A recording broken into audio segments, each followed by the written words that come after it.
Good afternoon. After a series of meetings throughout the weekend with my national security team, I want to update the American people on our ongoing evacuation operation in Afghanistan. But first, I just was briefed by the FEMA administrator who's here with me today, Ms. Criswell, about the flash flooding in Waverly, Tennessee, and surrounding areas in Tennessee. I want to begin by expressing my deepest condolences for the sudden and tragic loss of life due to this flash flood. I know we've reached out to the community and we stand ready to offer them support. I've asked the administrator to speak to Governor Lee of Tennessee right away, and we'll offer any assistance they need for this terrible moment. Let me also say a few words what was now Tropical Storm, not Hurricane, Henri, which made landfall at approximately 12:15 this afternoon in Rhode Island. Henri is impacting much of the Northeast right now, and I want to talk about our efforts to prepare and respond to this storm. We have been closely monitoring Henri's progress and making the necessary preparations. Fortunately, it's no longer a hurricane. It's been downgraded to a tropical storm. And we are taking it seriously, though, because the size and the storm surge and the rainfall is producing. It's also impacting an area of the country that has already experienced heavy rainfall over the past several days. And while New Englanders are used to dealing with some tough weather, this storm has the potential for widespread consequences across the region with significant flooding and power outages that could affect hundreds of thousands of people. And so we're doing everything we can now to help those states prepare, respond, and recover. I can't think of anyone better to lead this operation than Diya Criswell of FEMA. Before she headed up FEMA, she led the emergency response in New York City, and she was one of the key federal officials leading our response to Superstorm Sandy. She knows this area very, very well and knows what's needed better than anyone. Yesterday, I talked with the administrator and each of the governors in the key states most likely to be affected. I urged them to take advantage of the assistance FEMA can offer in advance and committed to do everything we can to support their communities through the storm and afterwards. FEMA has already pre-positioned resources in the region to speed our ability to respond, including food, water, and life-saving communications equipment, as well as generators. In close cooperation with the electrical sector, preparations are in place to address significant power outages, and resources and supports is staged at the edge of this storm to be able to move quickly in to help. Thousands of additional line crews and vegetation clearing crews from other states and from Canada are already heading toward the impacted states in New England, ready to serve and move in as soon as is feasible. They'll clean up fallen trees, help local utilities repair damaged lines, and restore electrical service as fast as possible. And I want to thank these crews for their commitment to helping their fellow citizens in time of need. I've already approved emergency declarations for Rhode Island, Connecticut, and New York, which activates funds and means we can get in there and help as soon as this extreme weather has moved through. We don't know the full extent of the storm's impact today, but we're acting to prepare for and prevent damage as much as possible and to speed help to affected communities so they can recover as quickly as possible. I also want to encourage everyone to do their part to prepare. Follow the guidance from their local authorities. Some places have already had heavy rains and winds and dangerous storm surges. Henri is going to continue to move across much of the Northeast, so it's important to monitor it closely and be prepared in your home, in your community. Make sure you have the supplies for your entire household, including necessary medications and food, water, battery-powered radios in case of extended power outages. And don't forget that you may need to seek shelter while you're battling the Delta variant and COVID-19. So wear a mask and try to observe social distancing. And to everyone across the country, don't get caught by the next storm. Get vaccinated. Get vaccinated now. Protect yourself and your family against COVID-19. It's going to be a vital part of emergency preparedness this year, for the remainder of this year. Now let me turn to Afghanistan. I've continued to make progress since I've spoke to you on Friday. We have moved thousands of people each day via U.S. military aircraft and civilian charter flights. In a little over 30 hours this weekend, we've evacuated an extraordinary number of people, as I will detail in a minute, about 11,000 individuals. That number will change day to day as the air and ground operations in Kabul vary. Our first priority in Kabul is getting American citizens out of the country as quickly and as safely as possible. At my direction, the State Department continues to reach out to the remaining Americans we have identified by phone, email, and other means to ascertain their whereabouts and their plans. We're executing a plan to move groups of these Americans to safety and to safely and effectively move them to the airport compound. For security reasons, I'm not going to go into the detail of what these plans entail, but I will say again today that I have said before, any American who wants to get home will get home. We've also been evacuating the citizens of our NATO allies and our partners, including their diplomats, their embassy staff, who remain in Afghanistan, and to get them back to their homes as well. And as we do this, we're also working to move our Afghan allies who stood with us side by side and other vulnerable Afghans, such as women leaders and journalists, out of the country. As of this morning, we have evacuated nearly 28,000 people since August the 14th on both U.S. and coalition aircraft, including civilian charters, bringing the total number of people we've evacuated since July to approximately 33,000 persons. In one 24-hour period this weekend, 23 U.S. military flights, including 14 C-17s, 9 C-130 flights, left Kabul carrying 3,900 passengers. We see no reason why this tempo will not be kept up. During the same period, our military facilitated another 35 charter flights, carrying an additional 4,000 evacuees to other countries that are taking them out.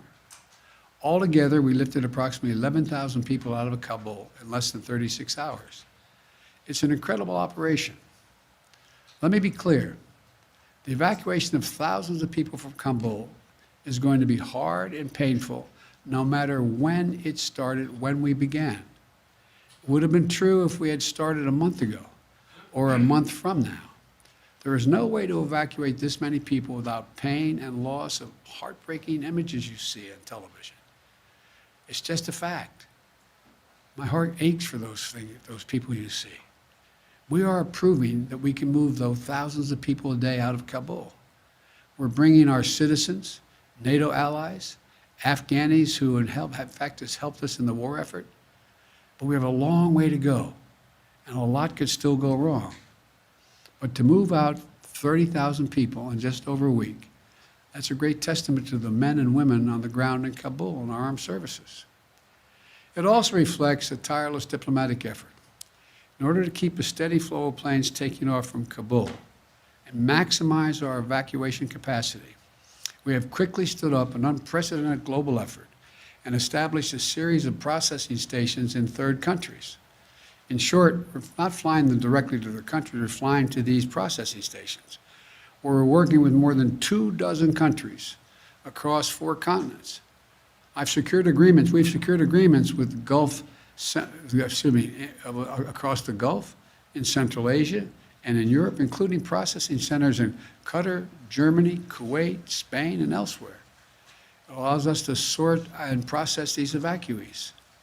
These transit centers provide a safe place for the SIV applicants and other vulnerable Afghanis and their families to complete their paperwork while we conduct security screenings and background checks before they continue on to their final destination in the United States or in another country, one of our NATO allies as well.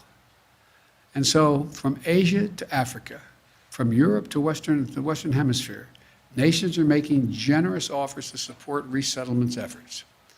And I've been in personal contact with the leaders of many countries, including Qatar, Germany, Spain, Italy, the UAE, and others. They're making vital contributions.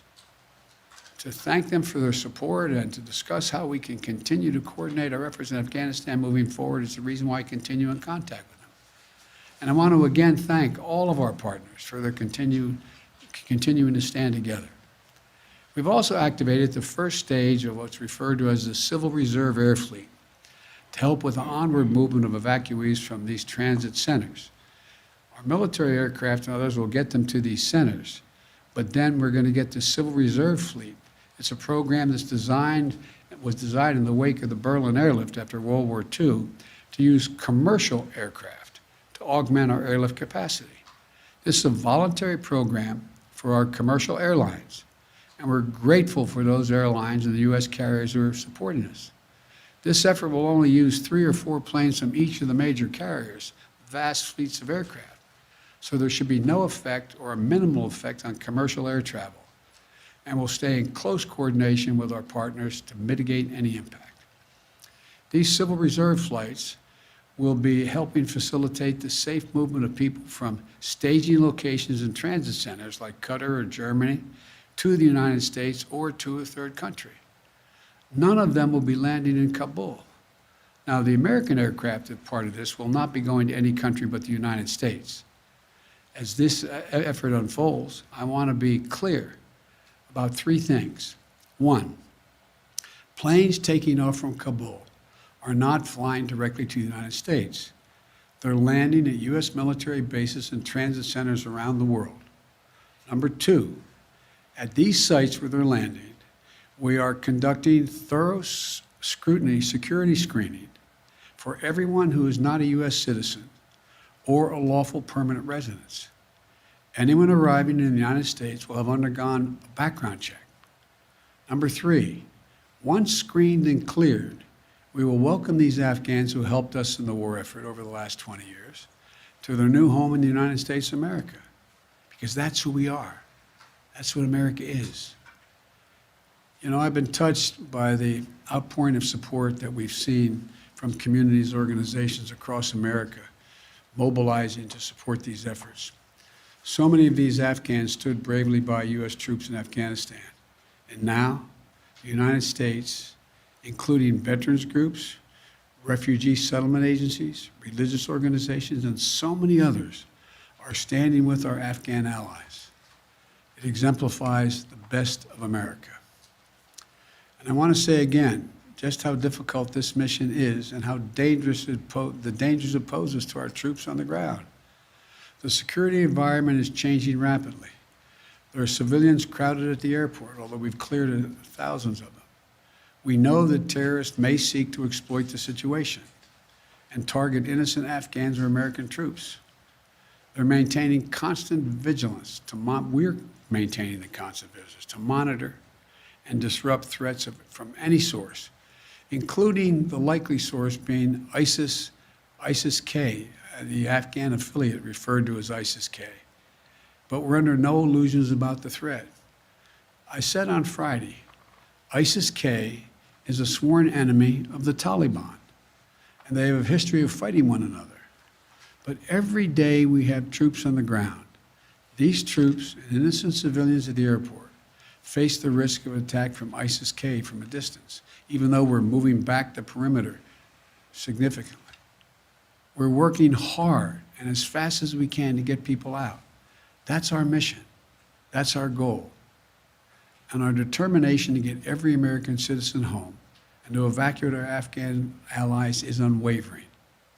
We continue to see not only the enormous scope and scale of the effort, we will see the individual lives that are affected, the families that are desperate to get home to their loved ones in America, the communities of veterans who have mobilized to try to help their former interpreters get to safety, the frightened Afghans who aren't sure what to do. To state the obvious, it's heartbreaking. We're all seeing it. We see it, we feel it. You can't look at it and not feel it. Nothing about this effort is easy, but the women and men of the United States Armed Forces are acting bravely and with professionalism and with a basic human compassion. I want to offer my profound thanks to our service members on the ground in Kabul and to all those at U.S. bases around the world who are welcoming and caring for these evacuees. And to all the diplomats and civil servants who are working around the clock to rescue American citizens, the citizens of our allies, our Afghan partners, vulnerable Afghans such as women leaders and journalists. What we are doing is extraordinary. And you have to think of all they're doing. Thanks to the people who, from all over the world, who are helping this effort. So I want to thank you, and I'll keep you informed every day as we move forward. May God protect our troops and our diplomats and who are serving in harm's way. Now I'll take a few questions. Darlene from the Associated Press. Mr. President, thank Yes. you. We're 9 days away from the August 31st deadline. Will you extend that deadline, or what is your thought process on extending the evacuation operation? There's discussions going on among us and the military about extending. Our hope is we will not have to extend, but there are going to be discussions, I suspect, on how far along we are in the process. Mr. President. Mario Parker, Bloomberg. Thank you, Mr. President.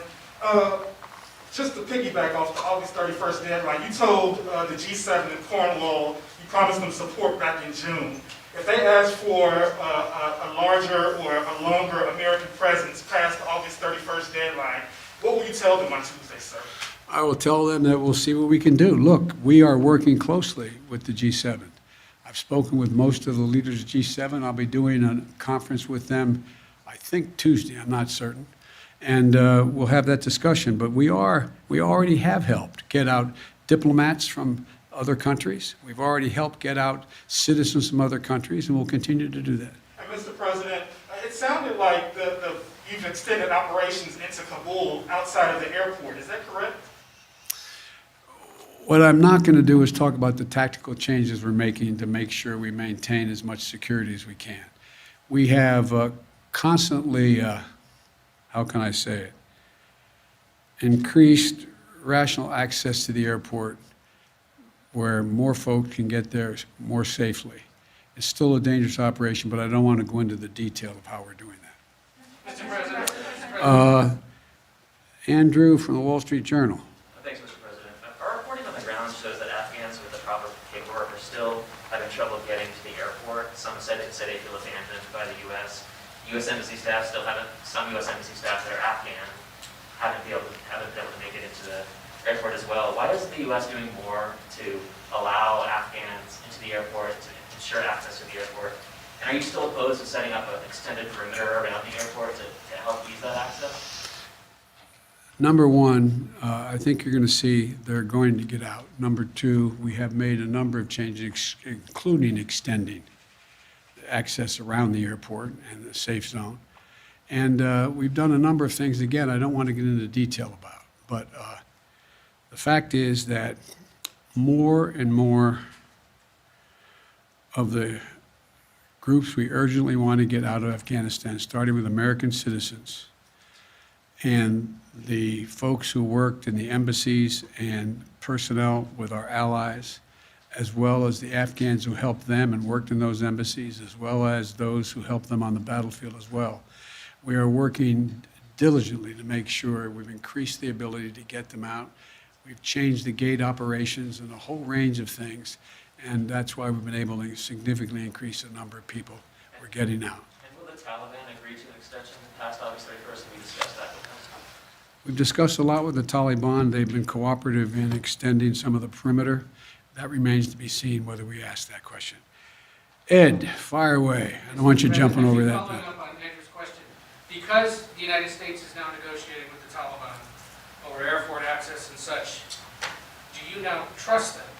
And then a question on the public response. A new poll out today shows Americans wanted to withdraw from Afghanistan, but they disapprove of the way you've handled it. Poll also found that based in part on what's transpired in the last week, the majority of Americans, forgive me, I'm just the messenger, no longer consider you to be competent, focused, or effective at the job. I haven't seen that poll. It's out there from CBS this morning. What would you say to those Americans who no longer believe that Look, you can do the job? I had a basic decision to make.